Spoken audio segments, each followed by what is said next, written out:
Dark Matter by Blake Crouch. I'm not entirely sure where to start with this one, as there's a lot to get into, but I also don't want to give away anything to anybody that may not have read the book. Unfortunately, it feels that talking about any part of this book means giving away spoilers. It starts with a simple premise. Are you happy with your life? And if you could see how other versions of you had maybe lived their lives, would you want to swap?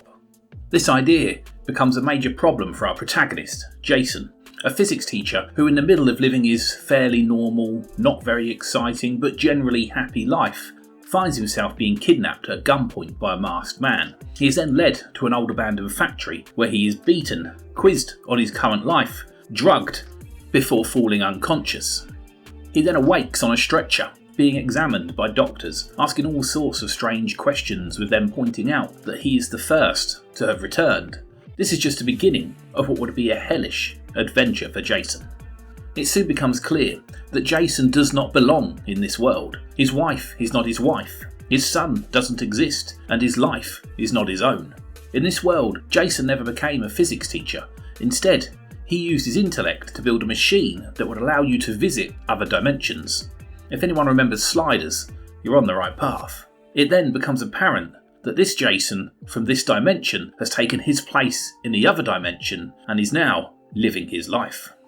Jason, now trapped in this dimension, has to figure out how to use the strange black cube that breaks down the barriers between dimensions to start to search for his own dimension. Jason is a well-written, likeable lead. He's a fairly down-to-earth, relatable guy with a good sense of humour. It's easy to get on board of his need and longing to return to the dimension that contains his wife and child, and I did genuinely feel for him as he is moving through dimensions hoping to find the correct one. Some dimensions are similar, so close in fact that he considers taking the place of the Jason that exists in that dimension. Other dimensions are terrifying worlds that bear no resemblance to his own. The author's writing style is also very interesting, mainly avoiding long sentences and paragraphs, often opting to keep things very to the point in short, sharp sentences.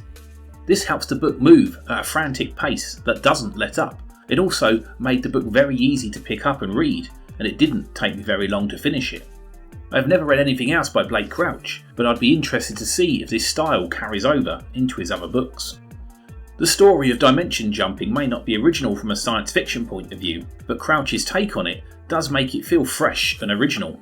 The idea of the cube and the explanation of how this works bring in a horror element as Jason is faced with the magnitude of the task ahead of him, trapped inside a cube that is both a confined space, but is also endless.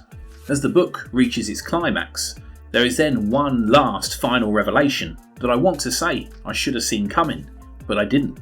And it's a mind bender that sends the book in a completely original direction and sets up a thrilling finish.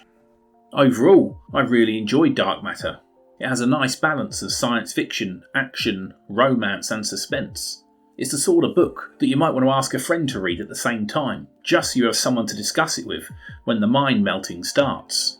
I could appreciate not everyone will like the author's writing style, but if that's the case, just remember that somewhere out there in another reality, there's another you that thoroughly enjoyed it.